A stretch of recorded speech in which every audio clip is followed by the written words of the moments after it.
Oke, silakan. Ya, bismillahirrahmanirrahim. Assalamualaikum warahmatullahi wabarakatuh. Waalaikumsalam Eh, warahmatullahi eh, wabarakatuh. yang saya hormati Pak Erdika ini luar biasa. Ini yang mengembangkan biotrop yang fokus ke pertanian gitu. Padahal tropical itu banyak itu, tapi agak fokus ke pertanian. Ya, alhamdulillah. Kemudian eh, Pak Joko, Pak Patria, Pak Adam, Pak Ibrahim, siapa lagi ya? Banyak sekali yang dari Astra semuanya. Terima kasih. Ini sudah menginisiasi saya yang kedua kali kan untuk saya ini kita bersama-sama untuk kegiatan ini.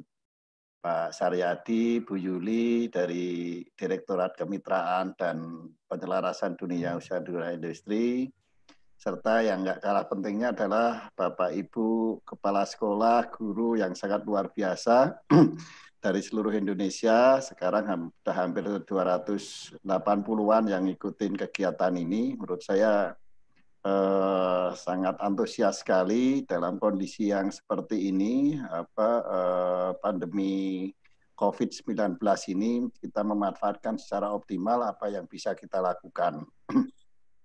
Untuk itu kami juga ucapkan terima kasih kepada Astra yang kita telah bisa bersama-sama.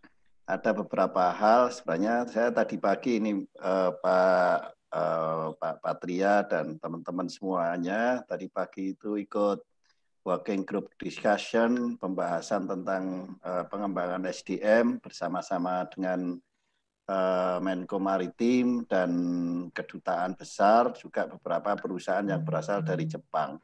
Perusahaan Jepang pada intinya adalah dia selalu keep Indonesia worker. Jadi mudah-mudahan termasuk Astra bahwa tidak terjadi gelombang PHK yang secara besar-besaran. Harapan kami seperti itu karena ini adalah wabah bagi kita semua. Ini kan kadang-kadang kalau kita bicara tentang PHK dan lain-lain ini kan menjadi satu permasalahan yang besar pada saat kita bicara tentang SMK. Kita bicara sudah revolusi industri sekian, kalau lapangan pekerjaan nggak ada kan juga ini menjadi satu masalah yang besar. Maka saya mendengarkan tadi pagi pernyataan dari perusahaan yang dari Jepang, itu menurut saya membuat adem ayem bahwa mudah-mudahan itu bisa diterapkan dengan baik sehingga kegiatan yang mestinya kita lakukan meskipun dalam kondisi seperti ini masih bisa berjalan langsung.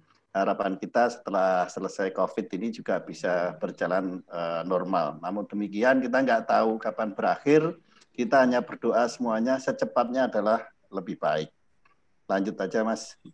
Nah, kemudian kita bicara tentang Mas Medi lanjut.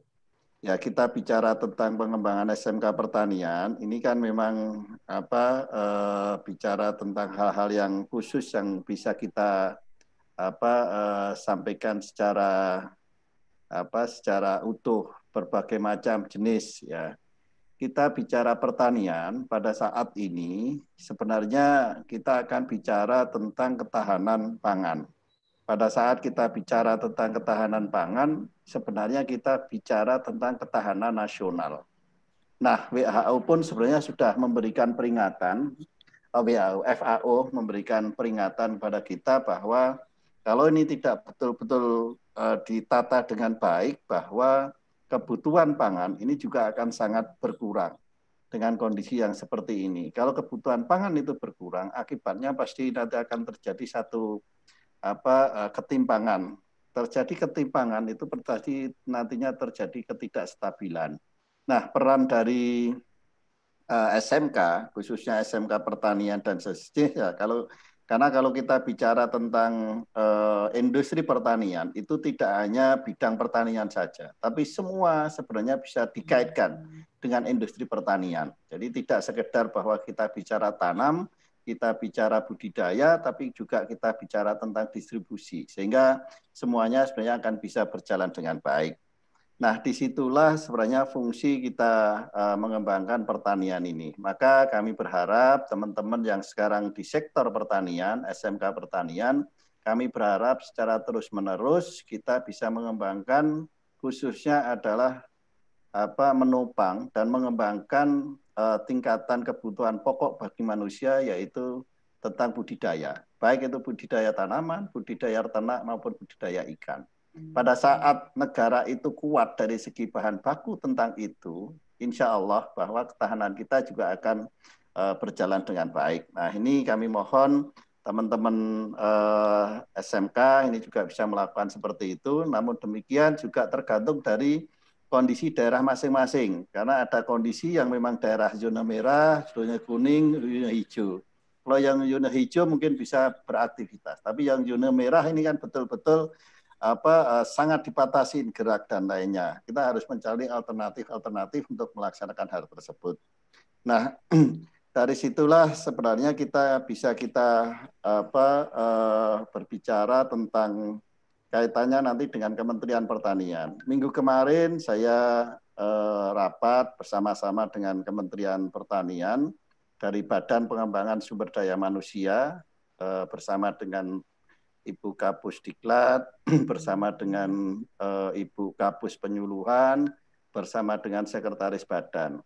Yang kita bicarakan di situ adalah bagaimana sebenarnya mencoba pertahanan pertanian dengan lebih baik. Salah satu alternatif yang saya sampaikan adalah bahwa Kementerian Pertanian saat ini membentuk namanya Kostra Tani.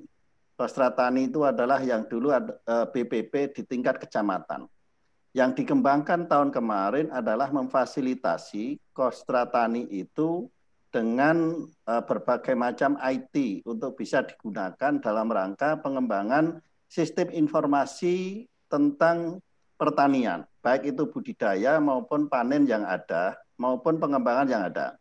Intinya adalah bagaimana mengembangkan sistem informasi pertanian itu berada di tingkat kecamatan. Kadang-kadang kita itu kan nggak pas. Informasi keadaan pangan ini antara Kementerian Perdagangan dan Kementerian Pertanian kan tidak pas. Nah, disinilah sebenarnya perlunya kita bicara tentang sistem informasi pertanian. Kalau kita bicara tentang sistem informasi pertanian, proses pembelajaran kita pasti akan kita orientasikan bagaimana sih kita bicara tentang pembelajaran 4.0, tetapi petani-petani kita ini belum paham tentang hal yang tadi.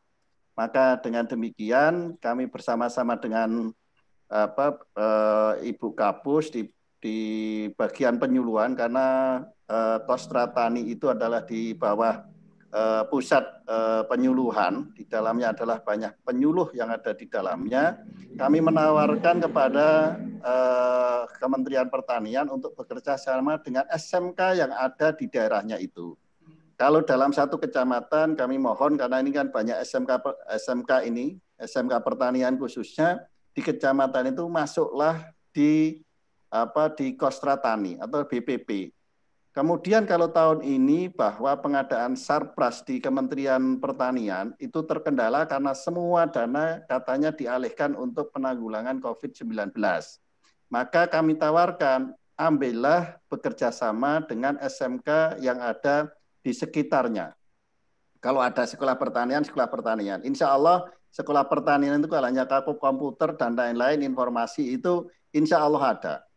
Dan kalau itu terbentuk, maka jumlah kecamatan seluruh Indonesia sekitar 7.000 itu bisa bekerja sama dengan SMK-SMK yang ada.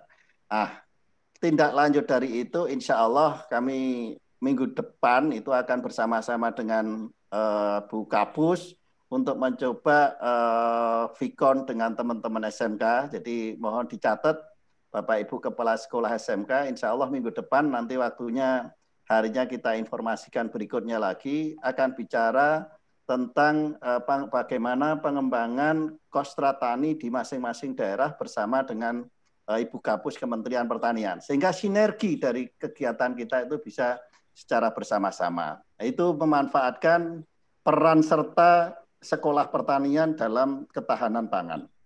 Lanjut, Mas. Ya, itu sebenarnya yang perlu kita harapkan. Lanjut saja. Ya. Jadi harapan kami adalah seperti itu, sehingga SMK-SMK pertanian itu bisa berperan serta lebih jauh. Selain itu bahwa dalam rangka ketahanan pangan tadi, bagaimana sebenarnya nanti peran serta SMK dalam membangun daerahnya. Kalau membangun daerah tidak hanya pertanian saja, tapi semua program keahlian bisa berperan di sana. Tetapi sesuaikan kalau bisa adalah sesuai dengan program keahlian yang ada di situ. Kami baru membahas draft tentang Permendikbud pendidikan vokasi. Salah satunya adalah bagaimana melaksanakan praktek kerja lapangan atau praktek kerja industri. Salah satunya nanti akan kami masukkan jenisnya adalah bagaimana membantu desa itu bisa merupakan praktek kerja industri atau praktek kerja lapangan. Disitulah sebenarnya fungsinya kita bisa memberikan dukungan kepada desa-desa itu dalam rangka apa? Kalau pembelajaran kita itu sudah berdasarkan industri 4.0, bahwa kita yang ada di kampung, mungkin industri kita masih ada yang 1.0, 2.0, 3.0, tapi pasti fungsi dari SMK menjembatani agar supaya industri-industri kita yang ada di daerah itu juga tidak ketinggalan, sehingga bisa mengikuti dengan revolusi industri 4.0, meskipun tidak secepat dari industri-industri yang lain. Tapi ini harus penting sekali harus kita kembangkan secara bersama-sama. Ya, saya kira ini yang dapat kami sampaikan. Selamat mengikuti video ini, pembelajaran ini. Saya yakin banyak manfaatnya. Dalam kondisi apapun, salam kami dari Kementerian Pendidikan dan Kebudayaan bahwa jaga baik-baik. Ini sudah akhir dari kegiatan SMK tanggal 2 Mei, ini juga sudah pengumuman ujian. Ya, paling cepat, tapi tergantung masing-masing daerah. Tapi paling cepat tanggal 2 Mei itu sudah pengumuman kelulusan. Kemudian juga sebentar lagi pasti ada ujian akhir dan lain-lain. Dengan kondisi yang seperti ini, saya yakin Bapak Ibu Kepala Sekolah, Bapak Ibu Guru juga ada kendala. Tapi bahwa disinilah sebenarnya peluang kita, yang kita dulu selalu bicara tentang blended learning. Disinilah kita menerapkan blended learning yang kita kembangkan sejak sekitar 10 tahun yang lalu.